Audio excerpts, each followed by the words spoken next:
Y le recuerdo, los viernes tenemos el gusto de contar con Juan Pablo Galicia para ir abordando temas de carácter nacional que tienen impacto en cada rincón del país. Y no es para menos, el nuevo nombramiento de la ministra en la Suprema Corte de Justicia de la Nación, revestido, ¿por qué no decirlo?, como es costumbre en esta administración, de polémica. Juan Pablo, ¿cómo estás?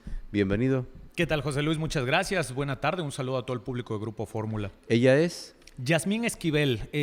Yasmín Esquivel, hay que recordar, es de los nombramientos más recientes que ha tenido la Suprema Corte de Justicia de la Nación. No perder de vista que este sexenio, que digamos todavía va por sus 4 años, pero este sexenio que tenemos vigente, el de Andrés Manuel López Obrador, ha sido un sexenio sui generis en términos de cuántas ministras y ministros de la Corte ha podido proponer el presidente para que considere el Senado y en última instancia termine también aprobando con las 2/3 partes. Porque por la manera en la que está diseñada la Suprema Corte de Justicia de la Nación, se, digamos, estima que cada presidente tiene aproximadamente tres espacios dentro de la Corte para poder proponer nombres. Así ha sido con los presidentes anteriores, con Felipe Calderón, con Enrique Peña Nieto, todavía inclusive Vicente Fox. Recordar que la más reciente reforma al Poder Judicial viene desde Ernesto Zedillo Ponce de León. Pero prácticamente Fox, Calderón, Peña Nieto han tenido 3 espacios en la Suprema Corte de Justicia para poder proponerle al Senado.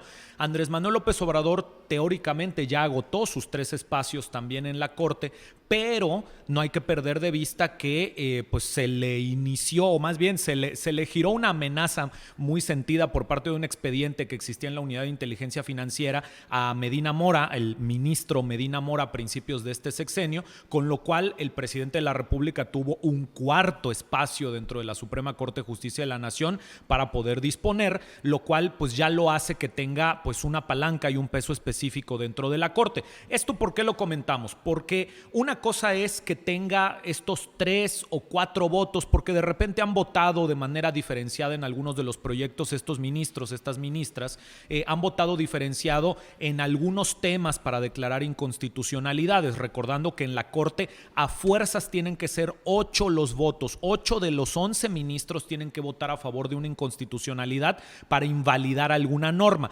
Hay, o más bien han habido casos famosos como el de la reforma eléctrica, recordando, en el que incluso con el voto del todavía ministro presidente Arturo Saldívar Lelo de la REA, con su voto a favor, con su voto en contra, se mantuvo la constitucionalidad de la reforma eléctrica, pese a que era una norma secundaria, es una norma secundaria que va en contra de lo que dice la Constitución. Pues son de las cosas que ha permitido el hoy ministro presidente Arturo Saldívar. Y el tema acá es que esos 4 votos pueden tener todavía más peso a partir del primer día hábil de enero del 2023, que es una grilla que vamos a estar viendo y escuchando seguramente en las próximas horas, porque a partir del 2 de enero la Suprema Corte de Justicia de la Nación, el primer tema de su agenda es erigirse en pleno para definir quién va a ser la nueva ministra presidente o el nuevo ministro presidente de la Suprema Corte de Justicia de la Nación por los próximos ni más ni menos que 4 años, José Luis. Y esto es un asunto importante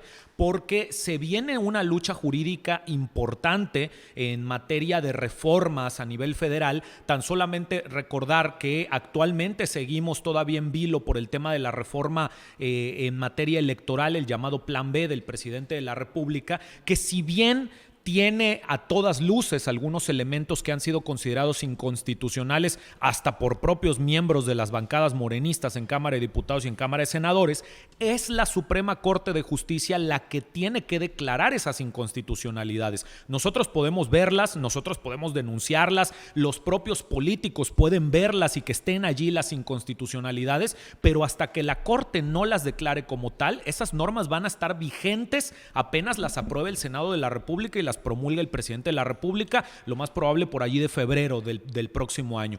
Y por eso es importante la Suprema Corte y la presidencia de la Corte, más importante todavía porque es la que define con cuánta celeridad, con cuánta velocidad se le puede dar trámite a este tipo de discusiones, y en última instancia la presidencia de la Corte tiene el voto de calidad para poder desempatar algunas de estas discusiones. Y ahí es en donde Yasmín Esquivel, una de las ministras propuestas por el presidente de la República y aprobadas por el Senado, quiere ser presidenta de la Suprema Corte de Justicia de la Nación dentro del bando morenista de la Corte, por decirlo de algún modo.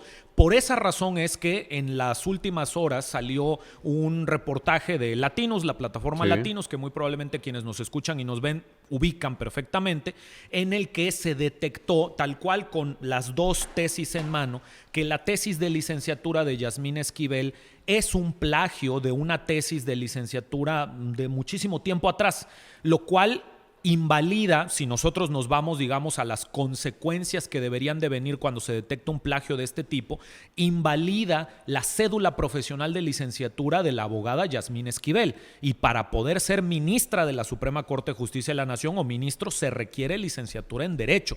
Invalidándole la cédula, no podría ser ni siquiera ministra de la Corte. Entonces, no es menor el escándalo que ha surgido alrededor de Yasmín Esquivel. Y por esa razón también se está defendiendo como se está defendiendo, porque estamos hablando de alguien que aspira a quedarse con la presidencia del máximo tribunal del país. Todavía no es oficial. ¿Todavía qué cosa? Que sea ministra. Ah, no, ministra ya es. O sea, presidenta. Presidenta no. Eso se va a definir a partir del 2 de enero, cuando se erija el pleno de la Suprema Corte. ¿No te invalida también el cargo de ministra? Sí, por eso. Se invalidaría el cargo de ministra, porque para ser ministra tienes que ser abogada. O sea, abogada, ministra es ahora. Quiere ser presidenta de la Corte. Pero podría perder incluso el ministerio. El cargo de ministra, sí.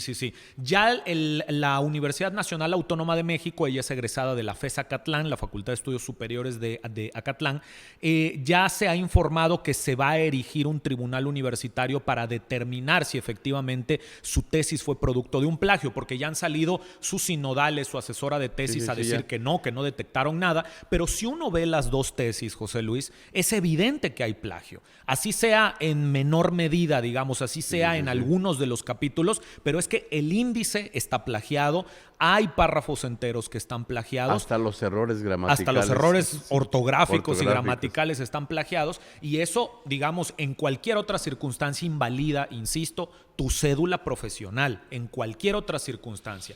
Y es un tema que, insisto, no es para menos, probablemente venga una férrea defensa tanto de la propia ministra, probablemente venga una férrea defensa de Morena, probablemente escuchemos al presidente de la República inclusive también presionando a la UNAM para que el tribunal universitario no decida retirarle la cédula de licenciatura a la ministra Yasmín Esquivel. Y además es esposa de Riobó. Sí, de José María Riobó. El principal constructor de la Cuarta Transformación, por lo tanto, pues no es un planecito. Es una grilla que, digamos, en estos últimos días, si bien estamos en plenas temporadas de fiestas decembrinas, a lo mejor la información en materia política decae un poco, le estamos prestando menos atención a las noticias porque estamos más al pendiente de la familia, de los regalos, de las fiestas. Es una época, por supuesto, para celebrar y convivir en familia con las personas más queridas, pero sí para la gente que nos está escuchando todavía a estas alturas del año, comentarles que este es un tema que se va a estar discutiendo en los próximos días, cosa de días,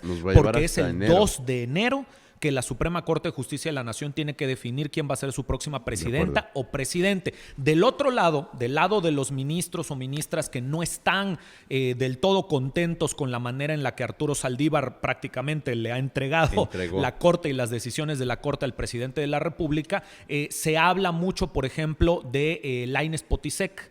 Es alguno de los nombres que suenan por allí, aunque no necesariamente, eso ya lo veremos, por supuesto, del otro lado. Y basta con una mayoría simple para definir la presidencia de la Corte. Entonces, si se ponen de acuerdo los que están en contra del presidente, pueden tener la presidencia de la Corte de una manera muy sencilla, pero si se fragmentan y se pelean entre ellos, le pueden entregar en bandeja de plata a Yasmín Esquivel y al presidente Andrés Manuel López Obrador la presidencia de la Corte, y por lo tanto, completa, la defensa de la constitucionalidad de todas las reformas que el presidente quiera sacar de aquí hasta el final de su sexenio. Juan Pablo Galicia, no es cosa menor. Gracias. Nos vemos mañana en Agenda Fórmula. Así es, José Luis. Muchas gracias. Un saludo a todo el público de Grupo Fórmula. Excelente fin de semana, inicio del fin de semana. Estamos en @JPGalicia en todas las redes sociales. Para quien quiera seguir con la conversación, felices fiestas.